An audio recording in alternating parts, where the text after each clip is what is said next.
Bismillahirrahmanirrahim. Assalamualaikum warahmatullahi wabarakatuh. Alhamdulillah. Alhamdulillahi hamdan katsiran tayyiban mubarakan fih. Mubarakan alaih. Kama yuhibbu rabbuna wa yarda. Wassalatu wassalamu ala ashrafil anbiya wal mursalin. Wa ala alihi wa ashabihi wa tabi'in. Wa man tabi'ahum bi ihsanin ila yaumiddin. Kaum muslimin yang dirahmati oleh Allah Subhanahu wa taala. Alhamdulillah, kembali Allah Subhanahu wa taala mempertemukan kita pada majelis kitab At-Tauhid lin-Nasyi'ah wal Mubtadi'in. Pelajaran tauhid bagi para pelajar, para pemuda, dan juga bagi para pemula. Dan pada kesempatan ini kita telah masuk kepada beriman kepada uluhiyah Allah Subhanahu wa taala dan masuk kepada sub pembahasan syurut la ilaha illallah. Syarat-syarat la ilaha illallah. Syekh Abdul Aziz mengatakan la budda fi syahadati an la ilaha illallah min sab'ati syurutin la tanfa'u qailaha illa bijtima'iha wa hiya kattali.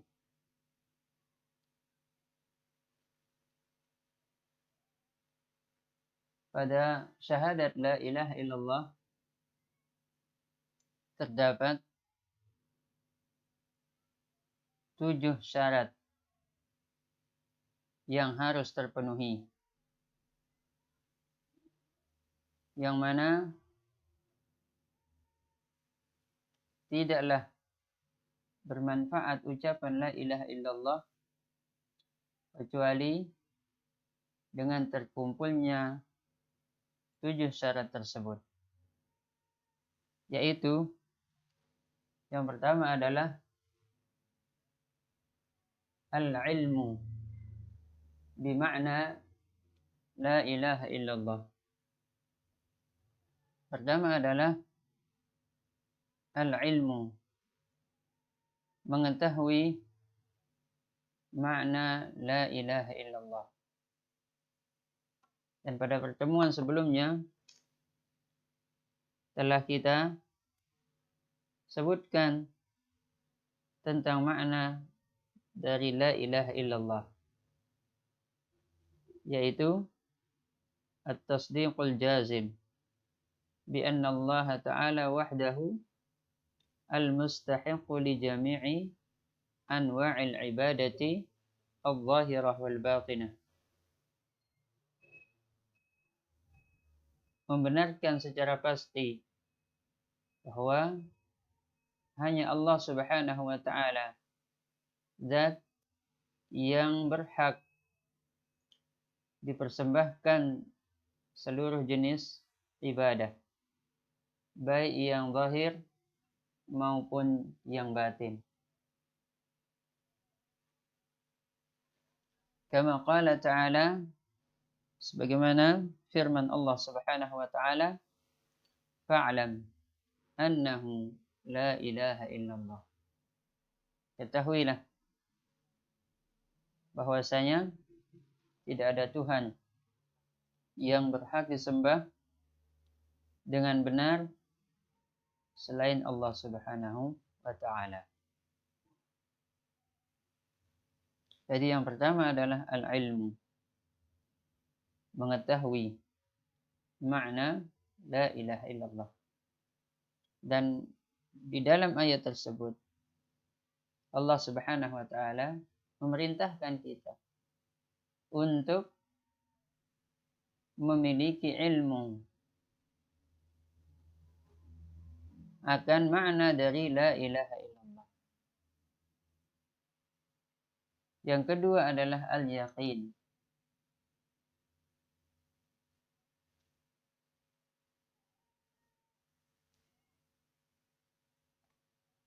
An yakuna qailuhuma mustaqinan bima tadullu alaih. Fa in kana syakkan murtaban bima tadullu alaihi lam tanfa'hu. Yang kedua adalah al-yaqin. Meyakini kalimat tersebut. Maksudnya adalah orang yang mengucapkan dua kalimat tersebut, yaitu la ilaha illallah Muhammadur Rasulullah, meyakini kandungan dan makna yang terdapat pada kalimat tersebut. Apabila dia ragu atau bimbang terhadap apa yang menjadi maksud dan makna dari kalimat tersebut, maka kalimat tersebut tidak bermanfaat. Qala ta'ala, innamal mu'minuna alladhina amanu billah wa rasulihi summa lam yartabu. Allah Subhanahu wa ta'ala berfirman, sesungguhnya orang-orang yang beriman adalah orang-orang yang beriman kepada Allah Subhanahu wa ta'ala dan Rasulnya. Kemudian dia tidak ragu sedikit pun. Jadi syarat yang kedua dari kalimat la ilaha illallah adalah al-yaqin. Yang ketiga adalah al-qabul. Menerima lima dallat alaihi hadhihi al-kalimah min ibadatillahi wahdahu wa tarki ibadati ma siwahu. Faman qalaha wa lam yaqbal ibadatallahi wahdahu kana min alladhina qala Allahu fihim innahum kanu idza qila lahum la ilaha illallah yastakbirun wa yaquluna a inna latariku alihatina li sya'irin majnun. Menerima kandungan dan konsekuensi dari kalimat tersebut, yaitu beribadah kepada Allah Subhanahu wa ta'ala semata serta meninggalkan segala macam bentuk peribadatan kepada selain Allah. Barang siapa yang mengucapkan kalimat tersebut namun tidak menerima, tidak mau mempersembahkan ibadahnya hanya kepada Allah Subhanahu wa ta'ala, maka orang ini termasuk ke dalam golongan orang-orang yang disebutkan oleh Allah Subhanahu wa ta'ala di dalam firman-Nya, innahum kanu idza qila lahum la ilaha illallah yastakbirun. Sesungguhnya mereka apabila dikatakan kepada mereka ucapkan la ilaha illallah yastakbirun, mereka istikbar, menyombongkan diri. Mereka mengatakan a inna latariku alihatina li sya'irin majnun. Apakah kami harus meninggalkan Tuhan-Tuhan kami hanya karena seorang penyair gila? Jadi yang ketiga adalah menerima segala yang ditunjukkan, dimaksudkan, dan menjadi konsekuensi dari kalimat la ilaha illallah, berupa mempersembahkan seluruh peribadatan hanya kepada Allah Subhanahu wa taala dan meninggalkan seluruh peribadatan kepada selain Allah Subhanahu wa taala. Yang keempat, al-inqiyadu lima dallat alaih. Tunduk terhadap apa-apa yang ditunjukkan, apa-apa yang menjadi konsekuensi dari kalimat la ilaha illallah. Qala ta'ala, Allah Subhanahu wa ta'ala berfirman, wa man yuslim wajhahu ila Allah wa huwa muhsin faqad istamsaka bil urwatil wuthqa. Barang siapa yang menyerahkan dirinya kepada Allah, mengikhlaskan agamanya hanya untuk Allah Subhanahu wa taala, dan dia mengerjakan amal saleh, karena perbuatan yang baik itu adalah amal yang saleh. Faqad istamsaka bil urwatil wuthqa. Maka sungguh orang tersebut telah berpegang kepada buhul tali yang sangat kuat. Wa ma'na yuslim wajhahu. Adapun makna dari kalimat yuslim wajhahu, dia menyerahkan dirinya, ay yanqadu wa yakhda, yaitu dia tunduk dan patuh serta merendahkan dirinya. Wal urwatul wusqa hiya la ilaha illallah. Dan al-urwah al-wusqa, buhul tali yang sangat kuat tersebut, yaitu kalimat la ilaha illallah. Jadi syarat yang keempat adalah al-inqiyad, tunduk terhadap semua yang menjadi kandungan dan konsekuensi dari kalimat la ilaha illallah. Yang kelima adalah as-sidqu, jujur. Wa huwa an yaqula hadhihi al-kalimah sidqan min qalbihi, yaitu dia mengucapkan kalimat la ilaha illallah dengan hati yang jujur.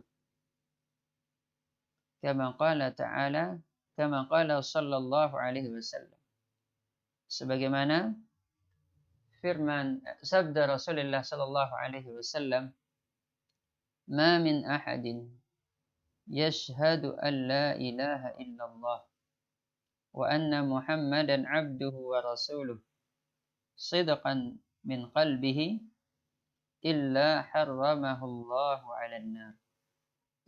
Tidak ada satu orang yang bersaksi bahwasanya tidak ada Tuhan yang berhak disembah dengan benar selain Allah, dan Muhammad adalah hamba dan utusan Allah,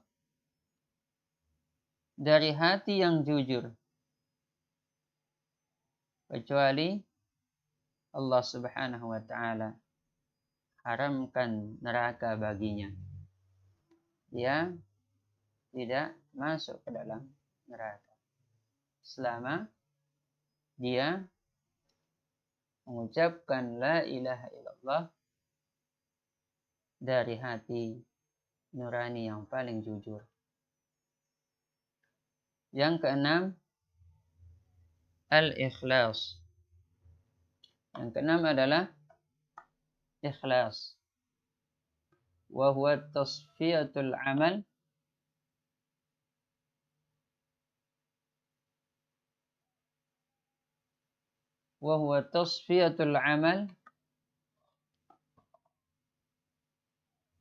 min jami'i syawa'ib syirki bi anna yaqsidu biqawliha bi alla yaqsida biqawliha tam'an min matami'id dunya. Qala sallallahu alaihi wasallam, inna allaha harrama 'alan nar man qala la ilaha illallah yabtaghi bidzalika wajh Allah. Yang keenam adalah ikhlas, yaitu memurnikan amal dari semua kotoran-kotoran kesyirikan, yaitu dengan tidak menjadikan ucapan atau perkataan la ilaha illallah sebagai tujuan atau wasilah dari wasilah-wasilah untuk mendapatkan dunia. Qala sallallahu alaihi wasallam, Rasulullah sallallahu alaihi wasallam bersabda, sesungguhnya Allah mengharamkan neraka atas orang yang mengucapkan la ilaha illallah dengan penuh keikhlasan, mengharapkan perjumpaan dengan Allah Subhanahu wa taala kelak pada hari kiamat. Hadis ini diriwayatkan oleh Imam Bukhari dan Imam Muslim. Dan yang ketujuh adalah al-mahabbatu li hadhil kalimah, mencintai kalimat ini, walima tadullu alaih, dan mencintai kandungan serta konsekuensi dari kalimat tersebut, berupa memurnikan ibadah hanya kepada Allah Subhanahu wa ta'ala, wa li ahliha al-'amilina biha, dan mencintai orang-orang yang mengucapkan la ilaha illallah dan mengamalkan makna serta konsekuensinya atau tuntutan dari la ilaha illallah tersebut. Qala ta'ala, Allah Subhanahu wa ta'ala berfirman, wa minan nasi man yattakhidhu min dunillahi andada yuhibbunahum ka hubbillah walladzina amanu ashaddu hubban lillah. Firman Allah Subhanahu wa ta'ala surah Al-Baqarah ayat 165, yang artinya, di antara manusia ada orang yang menjadikan selain Allah Subhanahu wa ta'ala tandingan-tandingan. Mereka mencintainya seperti mencintai Allah. Adapun orang-orang yang beriman, mereka sangat mencintai Allah Subhanahu wa ta'ala. Fa ahlu la ilaha illallah yuhibbuna Allah hubban khalisan. Orang yang mengucapkan la ilaha illallah dengan memenuhi ketujuh syarat tersebut di atas, mereka mencintai Allah Subhanahu wa ta'ala dengan kecintaan yang tulus dan murni. Wa ahlu syirki yusyrikuna fayuhibbuna ma'allahi ghairahu minal ma'budatil ukhra. Wa hadha yunafi ma'na la ilaha illallah. Adapun orang-orang yang berbuat syirik, mereka mempersekutukan Allah. Mereka mencintai selain Allah Subhanahu wa taala bersamaan dengan kecintaan mereka juga kepada Allah. Mereka mencintai sesembahan-sesembahan selain Allah,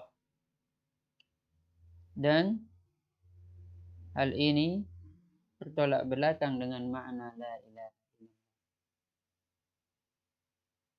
Kaum muslimin yang dirahmati oleh Allah Subhanahu wa taala, jadi inilah 7 syarat yang harus terpenuhi tatkala seseorang mengikrarkan la ilaha illallah. Dan ketujuh syarat ini harus ada pada diri seorang muslim, yaitu al-ilmu, dia mengetahui makna la ilaha illallah. Yang kedua al-yaqinu, meyakini kalimat la ilaha illallah dan seluruh atau makna dari serta tuntutan dari kalimat tersebut. Yang ketiga adalah menerima. Yang keempat tunduk terhadap konsekuensi dari la ilaha illallah. Yang kelima adalah jujur. Yang keenam ikhlas, serta yang ketujuh adalah mencintai kalimat la ilaha illallah. Demikian, mudah-mudahan bermanfaat. Subhanakallahumma wa bihamdika asyhadu an la ilaha illa anta astaghfiruka wa atubu ilaika. Wa akhir da'wana alhamdulillahi rabbil alamin. Wassalamualaikum warahmatullahi wabarakatuh.